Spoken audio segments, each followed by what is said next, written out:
In May 1945, the war ended, but thousands of German tanks were still scattered across Europe.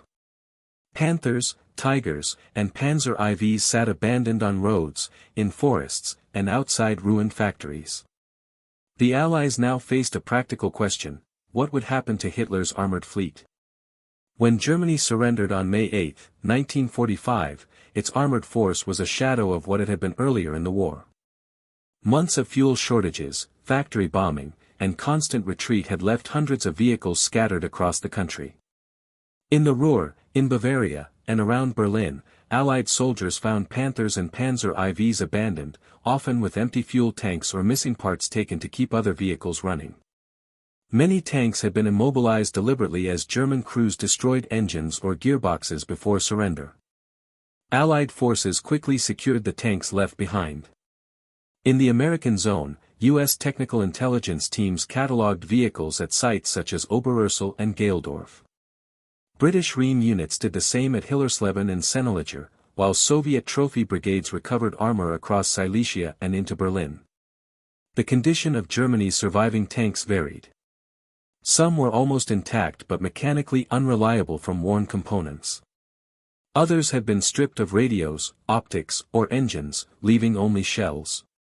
Prototypes and factory-fresh hulls often lacked complete systems because production had been disrupted by bombing and shortages.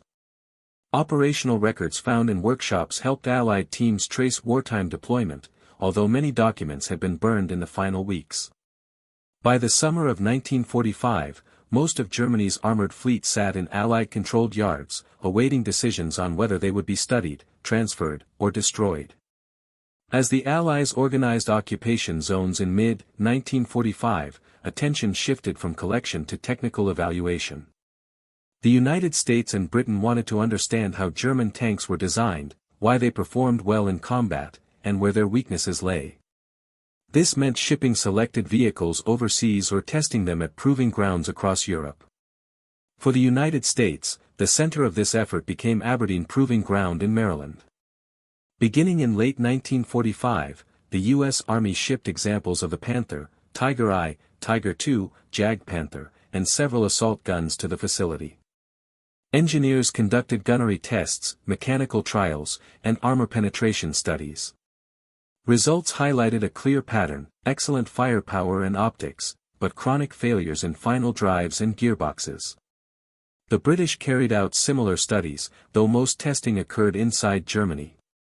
British engineers compared the Panther's sloped armor and long-barreled gun with the Sherman and Churchill designs. They noted that German optics were of very high quality. At the same time, maintenance crews recorded how difficult it was to service German vehicles under field conditions. British evaluations influenced early Cold War thinking but did not lead directly to domestic production of German-style tanks. The Soviet Union approached the issue differently. Trophy brigades collected large numbers of Panzer IVs, Panthers, and Stu-GS primarily for training purposes. Test results confirmed Soviet wartime observations: strong frontal armor and high-velocity guns, but mechanical systems that wore out quickly under harsh conditions. By the early 1950s, most captured German tanks in Soviet hands had been scrapped once spare parts ran out. Some of the most important discoveries came from former research sites. At Kummersdorf and Hillersleben, Allied teams found incomplete hulls and experimental vehicles, including elements of the Maus program and parts of the planned E-series. At Hossenbeck, workshops held damaged Jagdtigers, Panthers awaiting repair, and crates of spare parts, evidence of late-war engineering that never reached full production. Early occupation directives required all German armored vehicles to be reported, secured, and restricted from unauthorized use. This triggered a debate among Allied planners: should the tanks be preserved for study, transferred to other nations, or destroyed to prevent future militarization? Each power pursued different goals. The United States prioritized testing, the Soviets gathered large stocks before deciding their fate, and Britain, limited by manpower and shipping, evaluated fewer tanks on site.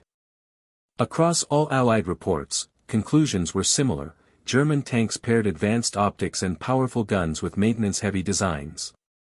These mixed results shaped early Cold War development, encouraging interest in sloped armor and improved optics while highlighting the need for simplicity and reliability. After testing ended, the Allies still held thousands of tons of armored vehicles, spare parts, and unfinished prototypes. Between 1946 and 1948, the Allied Control Council issued a series of directives ordering the systematic destruction of German military equipment. Tanks, armored hulls, and vehicle components were classified as prohibited materials, meaning they could not remain in German hands or be used for any future rearmament. As a result, widespread demilitarization began across the former Reich. Industrial centers in the Ruhr, Saxony, and Thuringia became focal points for scrapping. Steel plants in Bochum, Essen, and Magdeburg received long lines of armored hulls, many delivered by rail from nearby depots. Workers cut Panthers, Panzer IVs, and Stu GS into pieces using torches and heavy machinery. Germany's post-war steel shortage made this recycling effort important for reconstruction, and the recovered metal went directly into rebuilding bridges, factories, and housing. By late 1947, hundreds of armored vehicles had been melted down, leaving little trace of their wartime role. Not all tanks went to factories. In many rural areas, Allied engineers used abandoned German armor as part of environmental or engineering projects. One well-documented example occurred along the Enns River in Austria, where bulldozed Panthers and other vehicles were pushed into embankments to stabilize riverbanks.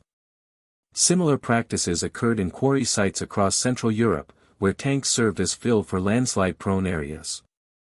Over time, soil and vegetation covered these remains, making them part of the landscape. Another significant share of surviving German armor became target hulks. The British used tanks at ranges like Lulworth, the Americans at Grafenwöhr and Aberdeen, and the Soviets at various training sites. These vehicles allowed crews to test new ammunition types, practice gunnery, and evaluate the effectiveness of emerging technologies. Once heavily damaged, they were either left in place or broken down for scrap. Clearance operations continued in battle-scarred regions where vehicles had been abandoned during the final months of the war. Czechoslovak and Polish teams removed wrecks from roadsides, forests, and former defensive lines, sending them to scrap yards or using them in land reclamation projects. Former research sites also saw extensive destruction. Incomplete prototypes such as components of the Maus program, E-series hulls, and experimental chassis were dismantled. The scale of demilitarization left few German tanks intact. Myths sometimes circulate about secret storage bunkers filled with Panthers or hidden warehouses containing undamaged Tigers, but available evidence points to misidentified structures or Cold War rumors. Most of Germany's wartime armored vehicles were destroyed by 1948, leaving only the handful preserved for testing or transferred to foreign armies. The German tank fleet that had once dominated European battlefields had been dismantled piece by piece. While most German tanks were destroyed or recycled, a smaller but significant number found new life in foreign armies rebuilding after the war. These vehicles filled gaps for nations that lacked modern armor or needed equipment quickly. Their post-war service created unexpected legacies, stretching the operational life of German designs into the 1950s and, in some cases, even the 1960s. France was among the earliest and heaviest users. French forces collected Panthers from depots in southwest Germany and incorporated them into the 503rd Combat Tank Regiment. Crews admired the Panther's firepower and optics, which surpassed many Allied tanks of the period. But maintenance challenges quickly appeared. With limited spare parts and worn-out drivetrains, French workshops often cannibalized multiple vehicles to keep one running. Reports from the early 1950s described frequent transmission issues, and by 1951, France retired the last Panthers due to escalating maintenance costs.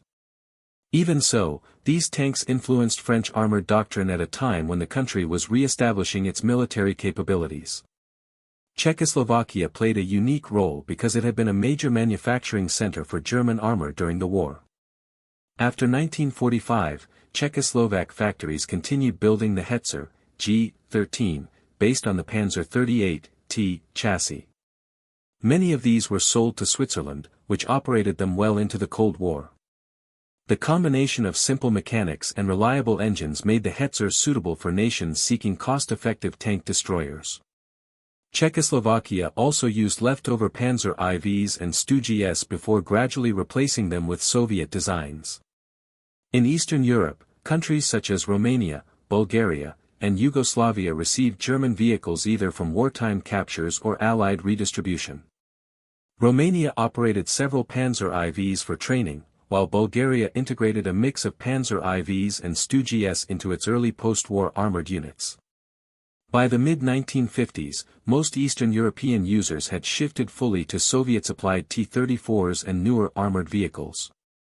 Spain also became a modest but important post-war user of German armor. In late 1943, Germany supplied Franco's government with 20 Panzer IVs and 10 Stu-G assault guns. The Panzer IV remained Spain's premier vehicle into the mid-1950s, operating alongside older Panzer Is. As maintenance grew difficult, the fleet shrank, and in 1967 Spain sold 17 surviving Panzer IVs to Syria. One of the most unexpected post-war users was Syria. During the 1950s and 1960s Syria acquired a number of Panzer IVs from Czechoslovakia and Spain, placing them in frontline units along the Golan Heights. These tanks remained in service into the 1970s, marking one of the last known operational uses of a German World War II tank. Their presence reflects the global circulation of surplus armor in the early Cold War period, as nations sought affordable equipment amid emerging regional tensions. Spare parts scarcity shaped the fate of these fleets. Nations relied on captured depots, local manufacturing, or improvised solutions.